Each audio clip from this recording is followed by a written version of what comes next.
네, 우리 지난주에 우리 정통과 이단에 대한 왕 이야기 계속하다가 정통과 이단에 대한 이야기를 잠깐 했어요. 그리고 오늘은 다시 왕에 대한 이야기를 이어가겠습니다. 그 전에 잠깐 정통과 이단 얘기를 나누면 우리 기독교는 특히나 정통과 이단에 대해서 예민하게 반응하는 그 오랜 역사가 있다. 왜 그랬을까요? 왜 예민하게 반응할까요? 여러분이 만약에 이단 아니야? 너네 교회 이단 아니야? 라고 들었을 때 드는 기분이 어떨까요? 굉장히 기분이 나빠요. 저도 기분이 굉장히 나빠요. 과거에. 근데 왜 나쁠까 보면 제 안에 두려움이 있더라고요. 무슨 두려움이냐면 우리 기독교는 개신교, 천주교 합쳐서 기독교는 대대로 이단을 숙청해온 역사가 있어요. 그 싸잡아 죽이거나 추방시켜버리거나 매장시켜버리는 아주 폭력적으로 이단을 대한 역사가 있어요. 그리고 그것이 우리 기독교의 역사에 의식적인 DNA로 내려와 있구나. 그래서 유독 이단에 대해서 우리가 되게 예민해하고 그런 얘기 듣는 거를 너무 싫어하고 또 저 이단 아니야? 라고 되게 예민하게 나 또한 반응하는 습성이 있다. 실제로 악의적인 이단도 많았고 그래서 그걸 우리는 사입이라고 표현한다고 했죠. 사입이란 단어는 사회적 용어라고 했어요. 사회적 용어. 거의 범법 집단인 경우를 사입이라고 하는데 그런데 그래서 제가 말씀드렸던 건 이단에 대해서 당연히 사입인은 일단 논외로 두고 이건 범법 집단이니까 이단에 대해서 우리가 어떤 마음을 가져야 하는가? 분명히 깨어서 조심해야 하지만 동시에 모두 조심해야 된다. 이단을 따지려고 하는 마음도 조심해야 된다라고 말씀드렸어요. 왜냐하면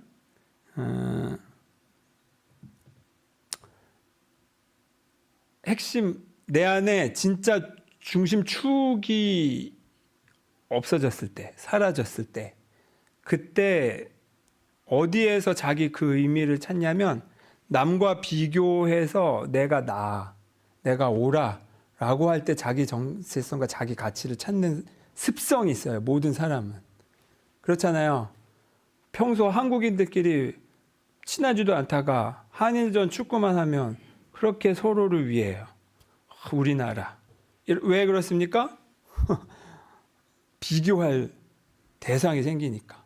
그건 일본도 마찬가지였죠. 임진왜란을 일으켰던 일본도 그 내부 분열이 너무 심하고 통일되기 어려우니까 그 군주들의 이목을 조선으로 돌리게끔 해서 거기에 간 거잖아요. 그래서 규합시켰던 예를 들면 이런 식의 패턴들이 있어요. 그게 우리 심리적으로도 있어요. 우리 신앙적으로 있어요. 우리 안에 하나님의 나라와 의, 사랑이라는 그 기본 가치를 명확하게 하지 않고 이걸 흐릴 때 자꾸 정통과 이단에 집착하는 면도 없지 않다. 이단은 조심해야 되지만 내가 필요 이상으로 거기에 집착할 때는 그거를 집착하고 있는 나 자신을 돌아봐야 된다. 이거를 말씀드렸습니다. 그래서 또 하나 말씀드렸던 게 대대로 이단의 기준들이 동일하게 왔다? 물론 큰 줄기에서 우리의 교리가 그걸 지켜온 것도 있지만 세세한 면에서는 예전엔 이단이었던 게 오늘날에는 친구인 경우가 너무 많다. 교리적으로. 우리 장로교의 뿌리인 칼빈과 또 감리교의 뿌리인 웨슬리, 그 웨슬리가 영향을 받은 또 그 신앙의 선조들이 있잖아요. 이렇게 보면 그때 당시로 그걸 옳고 그름을 따졌으면 서로 진짜 척을 졌을 내용들이 있어요. 그 교회에서 공부하다 보니까 나오더라고요. 근데 우리가 지금 그렇습니까? 아니에요. 그러니까 이게 어떤 면에서 황당한 거죠. 차라리 싸우지나 말지 그때. 그렇게 중내 사내 사탄이네 마귀네 서로를 그렇게 해놓고 이제 와서는 전혀 다른 모습.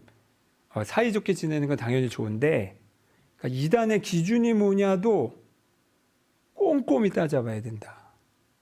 그렇다고 아무나 뭐라는 뜻은 아니에요. 하지만 함부로 이단이라는 표현을 쓰는 것도 책임질 수 있을 때만 쓰셔야지 이게 또 다른 폭력이 될 수도 있다는 거. 그리고 이단이네 정통이네보다 넘어서는 더 큰 사랑. 항상 이 빛에서 모든 걸 봐야 된다. 그래야 내 마음이 지혜로우면서도 넉넉할 수 있다. 여러분 이런 얘기 다른 교회에서 들어보셨어요? 훌륭하죠? 간성제일교회 나오셔야겠죠? 그리고 민도누 목사 얼마나 진짜 만나서 천만다행입니까? 그러니까 다른 교회 다니지 마시고 여기만 다니셔야 돼요. 그리고 제 말, 다른 목사님 말 듣지 말고 제 말만 들으셔야 돼요. 믿습니까? 여기서 아멘이라고 하면 이제 넘어가는 거예요. 도매급으로. 제가 그동안 설교했던 게 다 그냥 공중분해되는 겁니다. 이런 게 바로 가스라이팅. 다른 말 듣지 말고 내 말만 들어. 근데 우리가 기독교도 그동안 계속 그런 말을 해왔다 그랬잖아요. 물론 우리가 교회 공동체이기 때문에 굳이 이 교회 저 교회 막 주마다 돌아다니지 않고 우리가 정해서 다니는 이유는 우리가 좀 더 힘을 모아서 선교적인 역할도 하고 또 그 공동체로서의 그 역할을 하기 위해서 한 교회를 정해서 다니는 거지. 그거를 막 다른 교회 예배 드리고 오면 큰 죄인 양 그거랑은 좀 결이 다르죠. 네, 이런 걸 구분을 하셔야 돼요. 내가 헌신하기 위해 내 스스로 주체적으로 그 교회 공동체의 일원으로서 들어가는 것과 다른 교회에서 예배드리면 그것도 큰일 나는 줄 알고 막 벌 받을까 봐 하는 것과는 완전히 이게 달라요. 그래서 제가 계속 우리 교회 오시는 분들께 말씀드리잖아요. 교회 찾으시는 분들 다 다녀보시고 오시라고. 우리 오진옥 성도님 그렇게 제가 말씀드렸는데 지효 때문에 우리 교회 코가 끼셨어요. 행복한 코끼임으로 됐으면 좋겠네요. 자, 요렇게 여러분 실력이 있으면 남을 욕하지 않아도 남을 비교하지 않아도 흔들리지 않아요. 근데 내가 복음의 실력이 없을 때 내 믿음이 실은 겉으로만 막 여러 직분이 있고 내가 막 이만큼의 헌금을 있고 해도 요 밑에 믿음의 가장 그 처음 주춧돌들이 제대로 쌓여 있지 않으면 막 뭐 목사도 흔들리고 뭐 다 흔들려요. 그래서 중요한 게 뭐다? 남들이 말해온 걸 꾀꼬리처럼 믿어서 하는 신앙 말고 내가 주체적으로 경험해서 지난주 그 시편의 표현처럼 맛보아 아는 거. 내가 이 복음을 맛보아 알아서 와 이건 진짜구나. 다른 건 모르겠는데 이 경험이 진짜구나라고 내 체험으로 아는 신앙이 그래서 중요하다. 그런 신앙은 신학 박사 부럽지 않다. 그래야만 차근차근 내가 올라갈 수 있다. 이렇게 말씀드렸습니다. 자, 오늘은 이런 차원에서 뭐 이어질 수도 있겠네요. 이제 계속 우리 왕에 대한 이야기를 계속 나눴어요. 왕이라는 게 바로 주체적인 신앙생활이에요. 그러니까 하나님이 왕의 왕이고 우리는 그 왕의 왕께서 부르신 우리 세상, 내가 살고 있는 요만한 세상을 책임지게끔 임명된 왕이라는 거예요. 계속 이제 이것을 기억하셔야 돼요. 그래서 뭐 이전에 계속 말씀드렸죠. 그런데 오늘 왕에 대한 이야기는 자신감에 대한 이야기예요. 내가 왕으로서 자신감을 가져야 된다. 이 주제를 나누고 싶어요. 오늘 읽은 성경 말씀은 이사야 선지자가 처음 하나님을 만났을 때 그 첫 장면에 대한 내용입니다. 이사야서 이렇게 보신 분은 아시겠지만 기본적으로 선지자들, 예언자들이라고 표현되고 있잖아요. 성경에, 구약 성경에 다 무슨 얘기 하나요? 듣기 좋은 얘기 하나요? 아니면 이제 어떤 얘기? 보통 예언자들이 하나님께 부름을 받아서 갑자기 농사 짓다가 너 내 말을 가서 왕한테 전해 해가지고 농부가 가서 그냥 왕에 대고 얘기를 하는데 그 보통 내용들이 뭐냐면 쓴소리예요. 너 지금 하나님의 뜻에서 멀어져 있어. 돌아와. 정신 안 차리면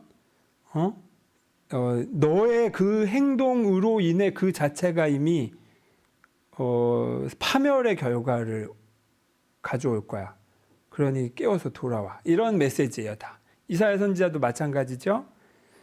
근데 이 이사야를 그러니까 하나님이 이 타락한 그때 이 당시 이스라엘은 둘로 나뉘어져 있었어요. 우리 남북 분단됐듯이 북이스라엘, 남유다. 유다 족속으로 중심을 댄 이 이스라엘을 남왕국, 남유다 뭐 이렇게 표현해요. 나머지 지파들이 모여서 이렇게 있는 곳을 이제 북이스라엘. 근데 둘 다 뭐 그나마 남유다가 좀 오래 가긴 했지만 둘 다 하나님의 뜻에서 멀어져서 결국 다 망해요. 근데 이사야는 이제 이 남유다의 선지자였는데 여기도 이제 하나님이 정신 차려라는 말을 전한 선지자가 필요해서 이사야를 처음 탁 부르시는 장면이에요. 그러니까 이 이스라엘 민족이 큰 정화가 필요한 때에 이 예언자를 부르신 거죠. 자, 그때 이렇게 8절에 제가 읽어드릴게요.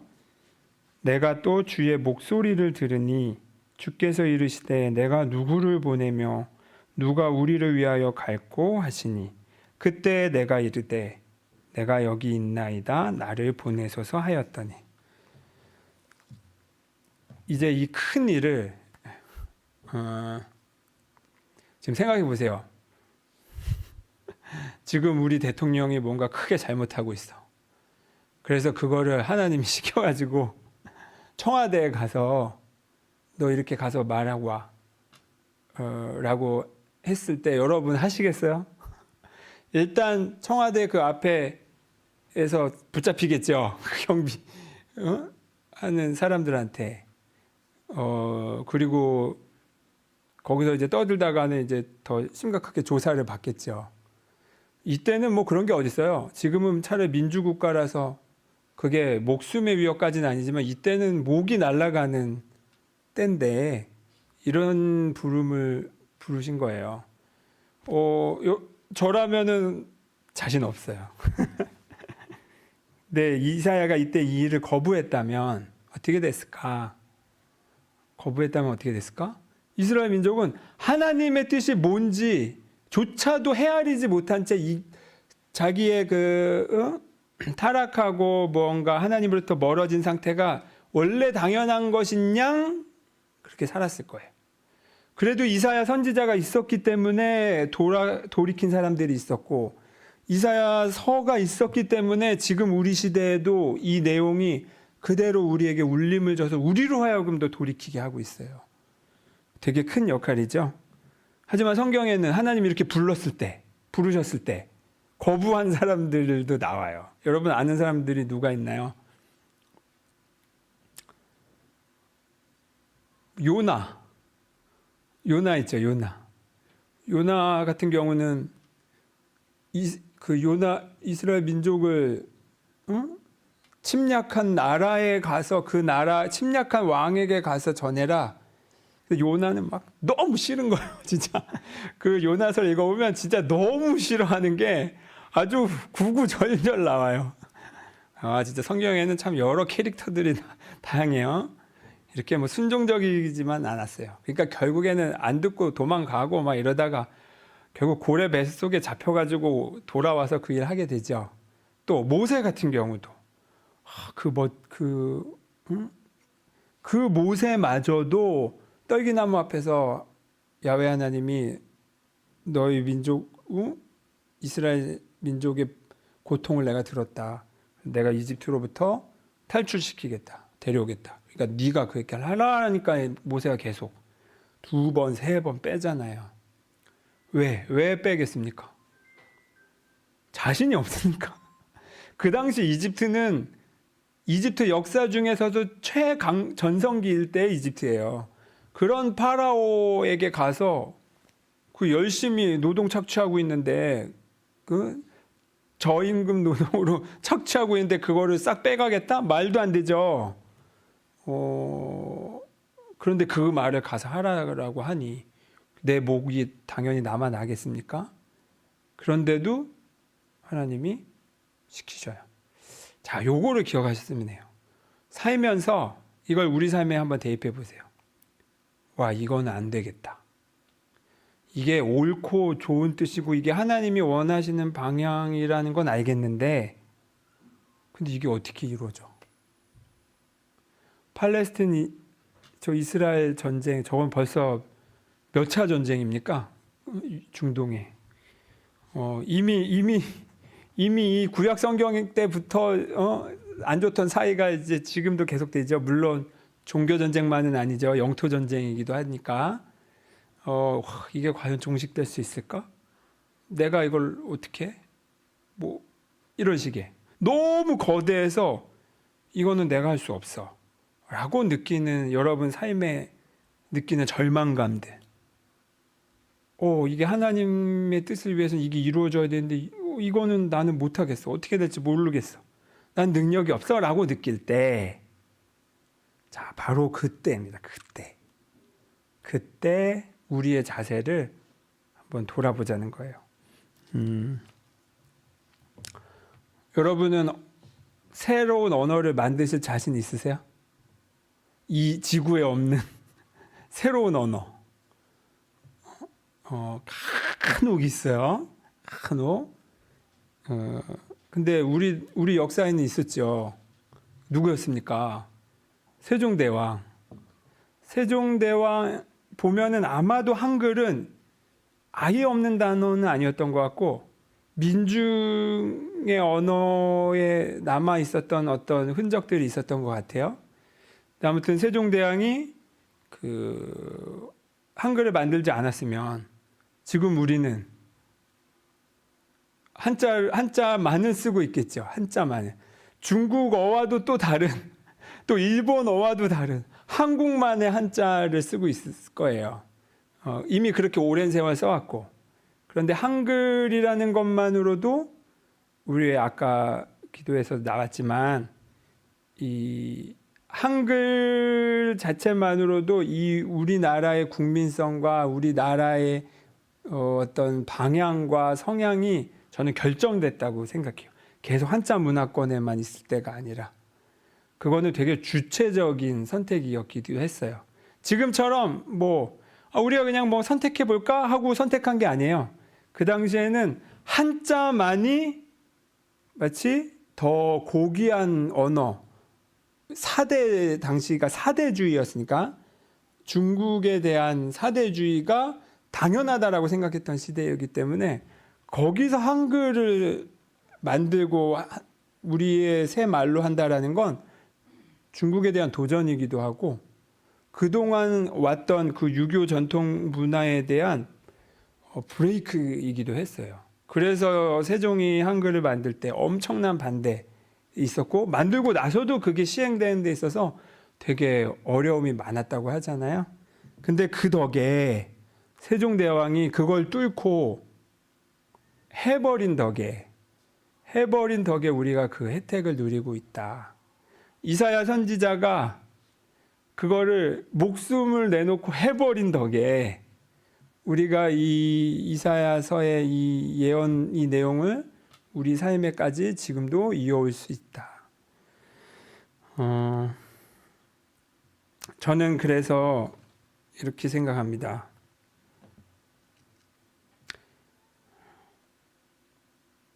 하나님이 우리에게 임명하신 일이라면, 하나님이 우리를 불러서 말씀하신 일이라면 그것에 대해서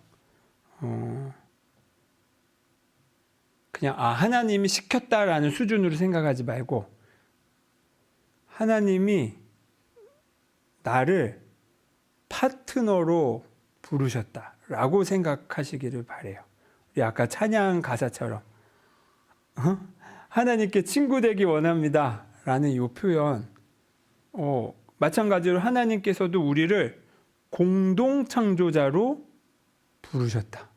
우리는 보통 창조하면 하나님만 딱 하는 거로만 생각하지만 당연히 하나님이 하시는 그 똑같은 거를 우리가 한다는 뜻이 아니에요.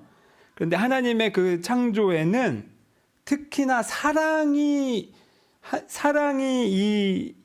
이 우리 모두에게 가득 차는 하나님의 나라가 되기 위해서는 하나님만 있는 게 아니라 누가 필요하다? 우리가 필요하다.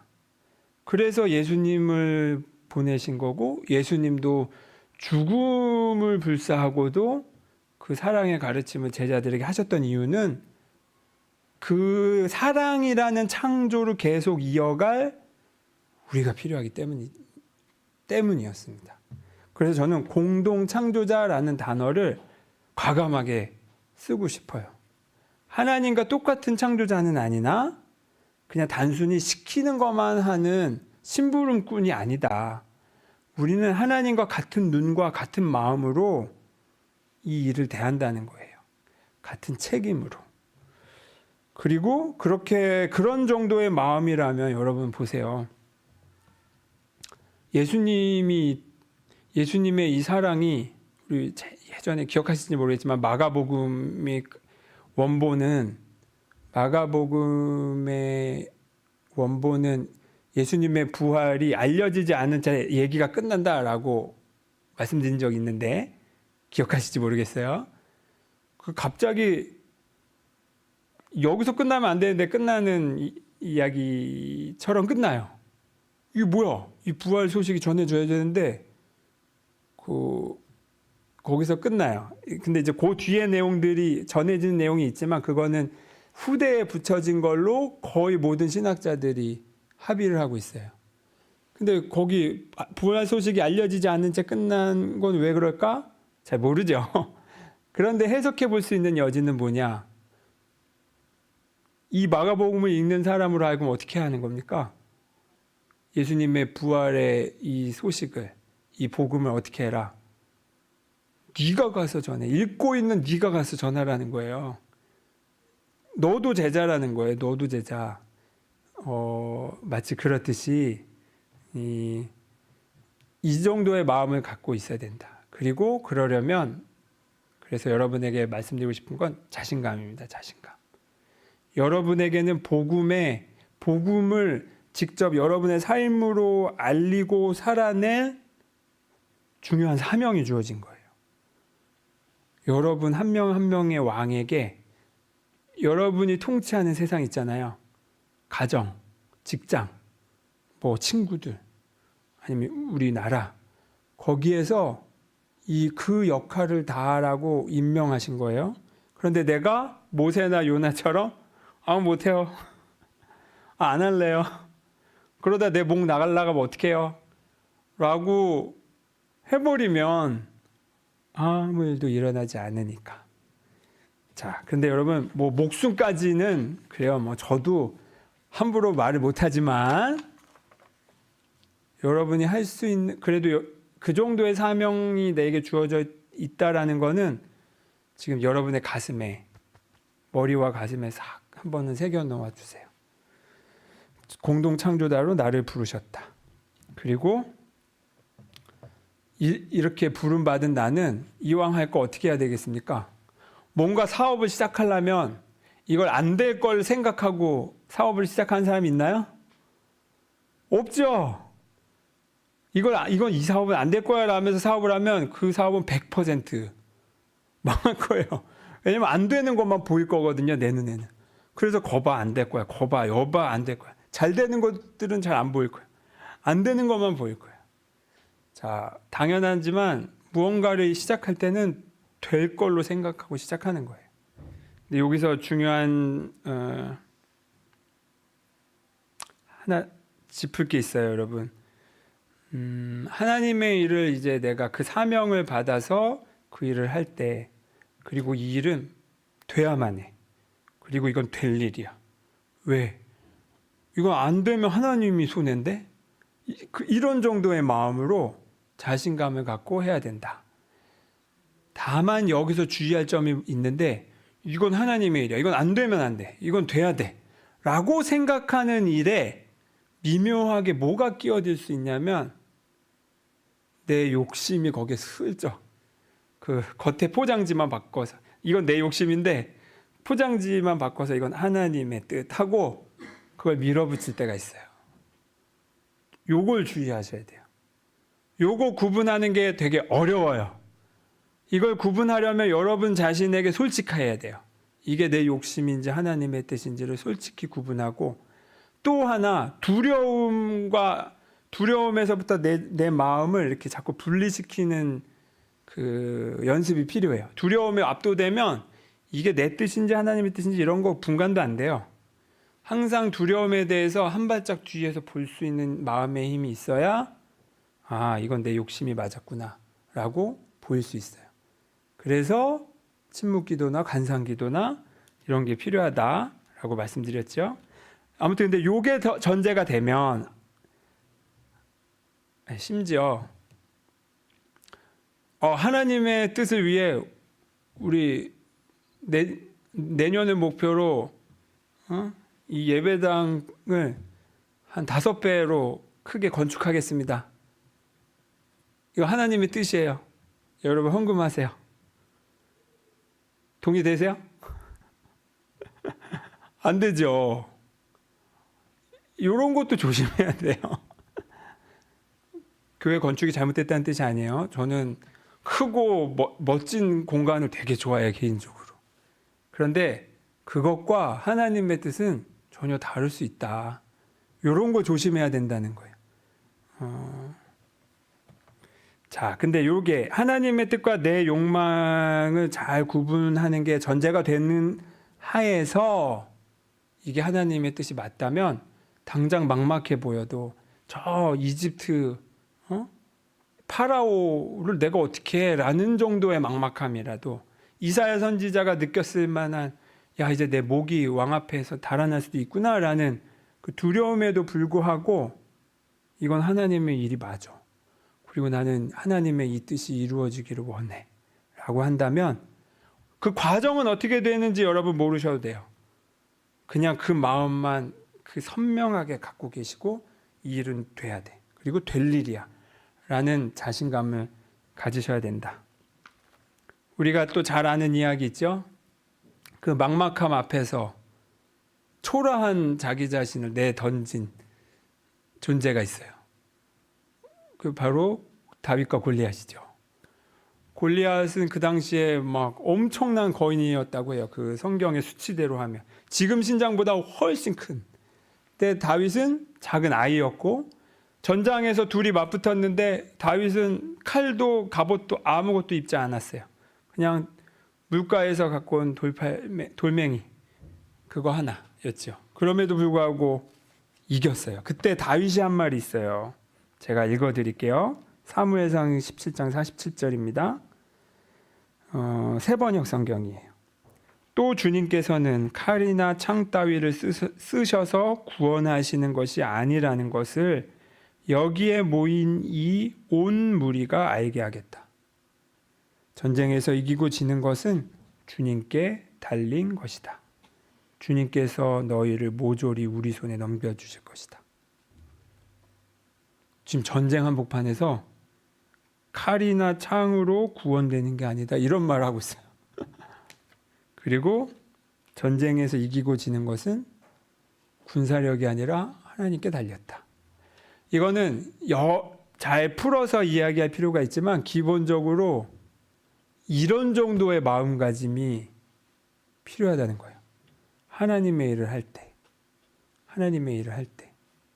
그렇다고 뭐 맨몸으로 나가라 이런 뜻은 아니에요.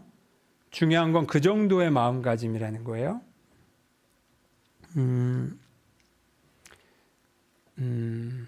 그래서 여러분, 제가 왕과 관련돼서는 그 중요한 특징이 2가지라고 전에 우리 삶의예술학교 예를 들면서 말씀을 드렸어요. 왕의 특징 2가지. 하나는 뭐가 있다?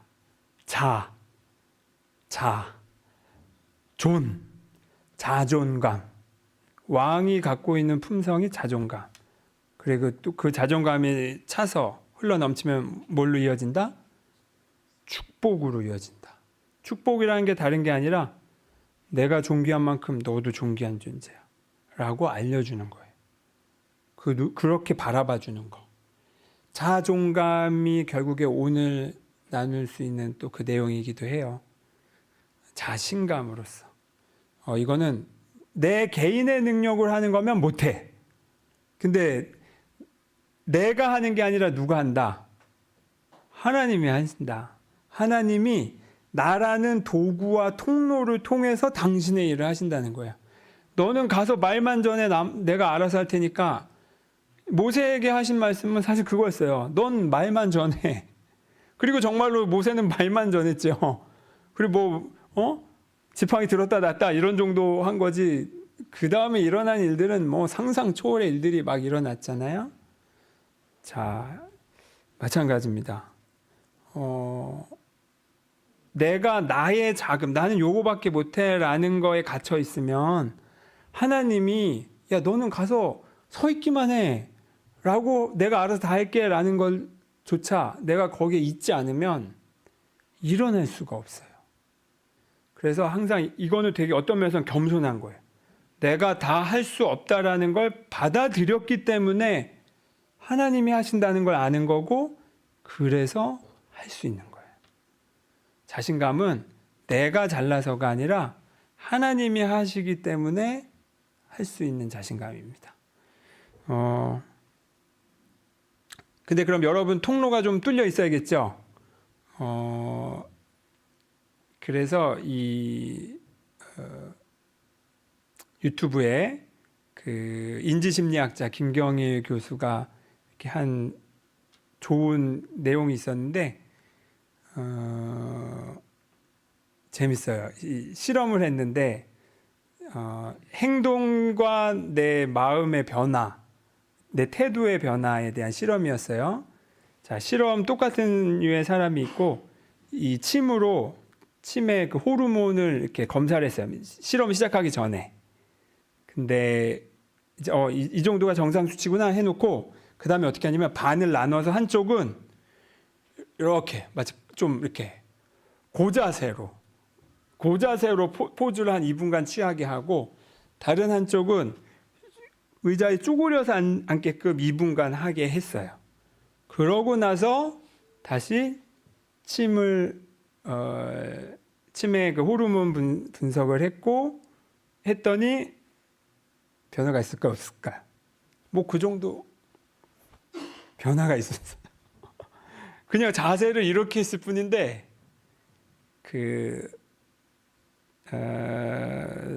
테스토스테론이라고 해서 보통 이렇게 좀 공격적이거나 진취적인 호르몬이 있어요. 뭔가 와 하고 밀어붙이는 류의 그 호르몬이 고자세일 때 더 많이 나온다는 거예요. 저자세일 때는 그게 수치가 확 줄어들고, 그리고 또 아예 요 실험군으로 하여금 뭔가 면접을 보게 하거나 또 도박을 하게끔 했는데, 이제 실험에서 이 고자세였던 사람들이 도박을 할 때 훨씬 위험을 무릅쓰고 이렇게 행동을 하더라는 거예요. 또 면접을 보는 사람들은 훨씬 더 자신감 있는 식으로 비춰져서 그런 평가를 받더라고요. 되게 웃기지 않아요, 여러분? 지금 몸을 구부정하고 펴고만으로도 내 삶의 태도와 방향이 지금 왔다 갔다 계속 정해지고 있었던 거예요. 나도 모르는 사이에. 그래서 제가 자주 말씀드렸잖아요. 왕이라면 어떻게 한다? 왕이 구부정하고 걷지 않잖아요. 왕으로서 한번 어깨를 펴고 앉아보겠습니다. 그리고 거기에 그 영상에 나오는 자세가 원더우먼 자세가 있어요. 이렇게 허리에 이 두 손을 붙이고 어깨를 쫙 벌려서 가슴을 확 펴서, 진짜 시선도 이렇게 되잖아요. 여기가 아니라 이렇게 되잖아요. 자, 이렇게 저를 따라해 보겠습니다. 이 느낌을 느껴보세요. 느끼면서 저를 따라해 보세요. 나는 왕이다. 나는 하나님께서 부르신 거룩한 제사장이다. 세상은 나를 기다리고 있다. 잠깐 느껴보겠습니다.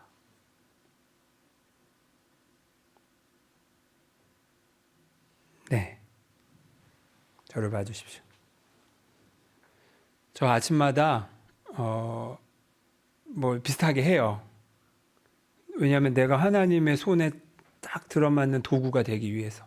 하나님 날 쓰려고 하는데 내가 이러고 있으면 하나님이 나에게 영감을 주셔도 내가 그걸 못 알아차리거든요. 못해요. 이렇게.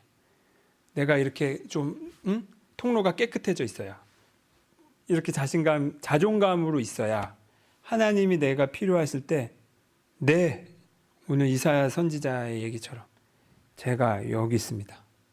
저를 보내십시오. 그 일에 경중을 따지지 않고 갈 수 있는 거예요. 오늘이 종교개혁주일이라고도 했죠. 종교개혁자들 또한 어땠을까요? 그 당시에 기독교는 정치와 종교가 일치된 사회에서 살고 있었잖아요. 거의 그 이상적인 사회이고 그게 그 자체가 교회법이 그냥 세상법이기도 한 때에 종교개혁자들은 근데 거기서 이건 하나님의 뜻이 아니구나를 보고 반기를 든 거예요. 그것도 똑같이 이사야 선지자처럼 실제로 비참한 전쟁들이 뒤에 이어졌고 많은 핍박을 받았죠. 그럼에도 불구하고 이것은 하나님의 뜻으로서 기꺼이 나를 헌신한다. 내가 잘났고 못났고의 문제가 아니다. 이거는 드러나야 할 일이다. 라고 하고 루터가 그렇게 했고 칼뱅이 그렇게 했어요. 많은 종교개혁자들이 그 정신으로 거대한 폭력적인 그 억압에서 반기를 들었죠. 여러분 그렇게 거대한 거 생각하지 마시고 그냥 여러분 일상에서부터 내가 사소하게 계속 그냥 쭈그려 있어서 하나님의 뜻인데 라는 건 머리로 알면서 안 하고 미뤘던 것들, 그거 다시 어깨 펴고 주님 제가 여기 있습니다. 자, 뭐부터 할까요? 이렇게 한번 나의 말과 행동과 태도와 마음가짐을 바꿔서 새롭게 시작하셨으면 해요. 하나님은 여러분이 필요하십니다. 이 사랑의 일이 계속되기 위해서라도. 그리고 여러분이 왕으로서 그 사명을 자신감 있게 잘 감당하시길 바랍니다. 잠시 침묵하겠습니다.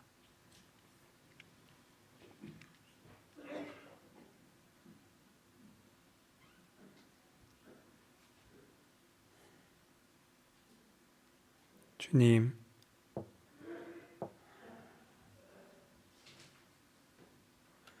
내가 자기 중심성에만 갇혀서 내 욕심을 하나님의 뜻인 양 덮어 씌울 때가 있었습니다.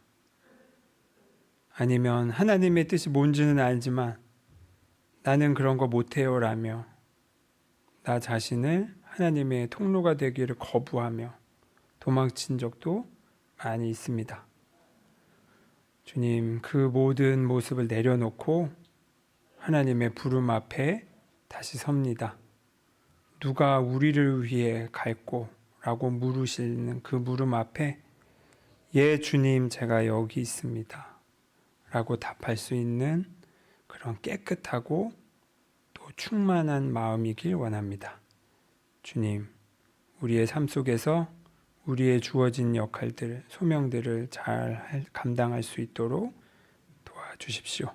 주님만 믿고 우리는 시작합니다. 예수 그리스도의 이름으로 기도드립니다. 아멘.